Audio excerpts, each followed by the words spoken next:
कब मिलेगी, यह एक बड़ा सवाल है, क्योंकि देश में करीब 64% लोगों को डेली कम से कम 3 से 4 अनचाही कॉल्स का सामना करना पड़ता है। और आप जानते हैं, कोर्ट्स की फटकार के बावजूद, ट्राई की इतनी तमाम कोशिशों के बावजूद, ये अनचाही कॉल्स हमें परेशान करना नहीं छोड़ती। सवाल यह है कि इसकी जिम्मेदारी आखिर कौन लेगा।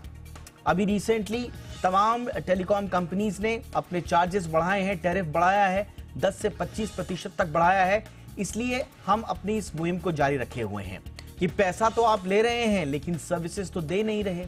इस मुहिम पर आज आगे बढ़ते हुए हम बात करेंगे अनसॉलिसिटेड कॉल्स की, यानी कि जो अनवांटेड कॉल्स आती हैं, हमें अनचाही कॉल्स आती हैं, उनसे छुटकारा कैसे मिलेगा, कब मिलेगा। इसे रोकने के लिए डीओटी, ट्राई क्यों विफल रहे, क्या करने की आवश्यकता है, दबाव किस तरह से बनेगा, इस पर बात होगी बहुत ही खास मेहमानों के साथ। पहले ये रिपोर्ट देखिए।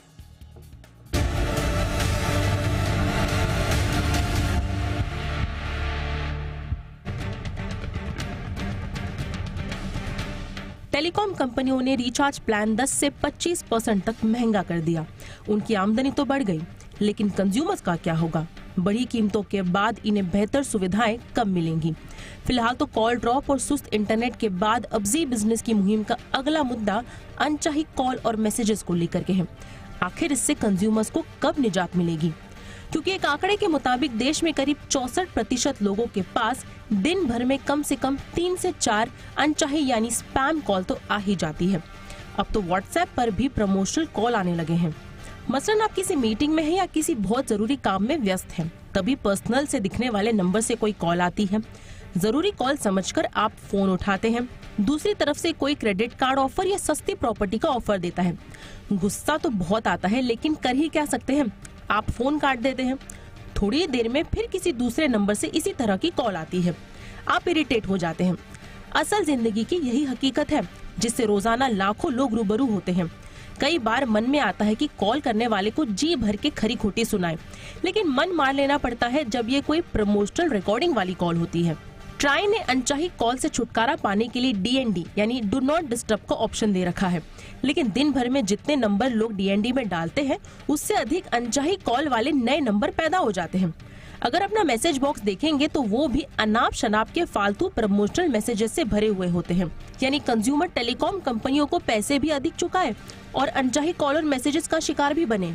फिलहाल तो अनचाही कॉल को लेकर सरकार ने एक ड्राफ्ट तैयार किया है, जिसके मुताबिक अगर किसी ने प्रमोशनल या किसी ऑफर से जुड़ी कॉल रिसीव करने की सहमति नहीं दी है और फिर भी उसके पास ऐसी कॉल और मैसेज आते हैं, तो इसे अनवांटेड बिजनेस कम्युनिकेशन माना जाएगा। वही अगर कोई अपने पर्सनल नंबर से किसी बिजनेस को प्रमोट करता है, तो भी ऐसे कॉल को भी इसी श्रेणी में माना जाएगा। इस ड्राफ्ट का मकसद अनरजिस्टर्ड टेलीमार्केटर्स की ओर से या 10 डिजिट वाले प्राइवेट नंबरों से आने वाली अनचाही कॉल पर रोक लगाना है। वही पिछले साल ट्राई ने अनचाही कॉल को रोकने के लिए टेलीकॉम कंपनियों से एआई फिल्टर को अपने सिस्टम में शामिल करने के लिए कहा है। वही समस्या से निजात पाने के लिए ट्राई कॉलर आईडी फीचर को लेकर भी गंभीर है। इससे कॉलर के नाम और फोटो स्क्रीन पर दिखाई देंगे। इसे लेकर टेलीकॉम कंपनियां ट्रू कॉलर ऐप के साथ बातचीत भी कर रही हैं। तो क्या माने कि टेलीकॉम कंपनियां बढ़ी दरों के एवज में कंज्यूमर्स को अनवांटेड कॉल से राहत दिलाने में कामयाब हो पाएंगी?